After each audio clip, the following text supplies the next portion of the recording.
आप देख रहे हैं बही खाता। मैं हूं आपके साथ आशीष दुबे और हम आपके लिए लेकर आते हैं मार्केट की लेटेस्ट अपडेट। किस बिजनेस टाइकून ने क्या कह दिया, किसने कहा निवेश कर दिया, कौन कितना लॉस में रहा और कौन बना number 1 businessman of the country. शुरू करते हैं मार्केट से। सेंसेक्स निफ्टी में हल्की बढ़त 25,000 के पार फिर लौटा। Nifty Tata Motors JLR cyber attack से दबाव में रहे।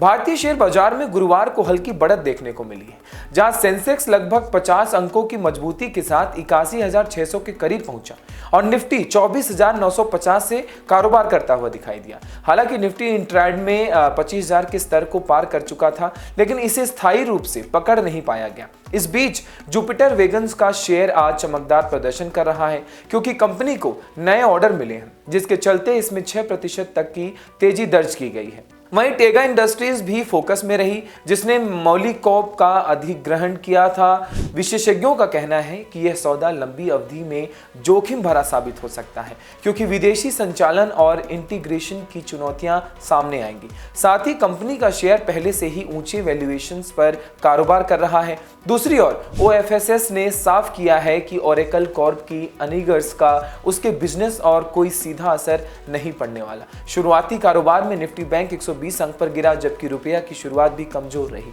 आज बाजार की सबसे बड़ी सुर्खियों में टाटा मोटर्स शामिल है, जिसकी British unit Jaguar land rover JLR cyber हमले से प्रभावित हुई है। कंपनी ने कहा कि कुछ डेटा प्रभावित हुआ है और सिस्टम को लंबे समय तक बंद रखना पड़ेगा, जिससे बिक्री पर असर पड़ सकता है। रिपोर्टर्स के मुताबिक इस साइबर अटैक से JLR को रोजाना लगभग 5 मिलियन पाउंड का नुकसान हो सकता है। दूसरी तरफ कोटक महिंद्रा बैंक के शेयरों में ब्लॉक डील देखने को मिली, जहां जापान की सुमितोमो मित्सुई बैंकिंग कॉर्पोरेशन ने करीब 6,256 करोड़ रुपए में 3.22 करोड़ शेयर बेचे हैं, जिन्हें ADIA, अमुंडी और गोल्डमैन सैच्स जैसे घरेलू और विदेशी निवेशकों ने खरीदा है। अदानी पावर को मध्य प्रदेश पावर मैनेजमेंट से अतिरिक्त 800 मेगावाट बिजली सप्लाई का ऑर्डर मिला है, जिससे कंपनी का स्टॉक मजबूती में है। वहीं अदानी पोर्ट्स को लेकर ब्रोकरेज हाउसेज सकारात्मक दिख रहे हैं। मैक्यूरी ने इसका टारगेट प्राइस 1,760 रुपए और जेफरीज ने 1,815 रुपए तक का बढ़ाया दिया है,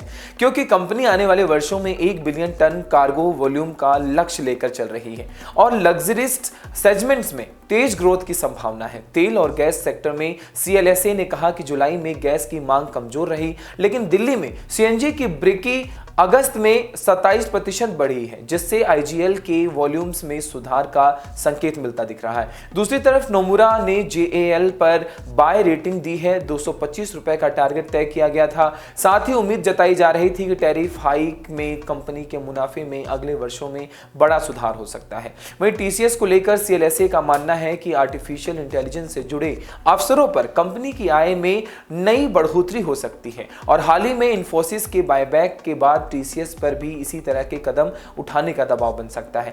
कुल मिलाकर बाजार की चाल अब निफ्टी के 25,000 के स्तर को स्थायी रूप से पार करने लगी है, टिकी हुई है, जबकि बेकिंग IT, ऑटो और अडानी ग्रुप के शेयर निवेशकों के लिए मुख्य फोकस बने हुए हैं।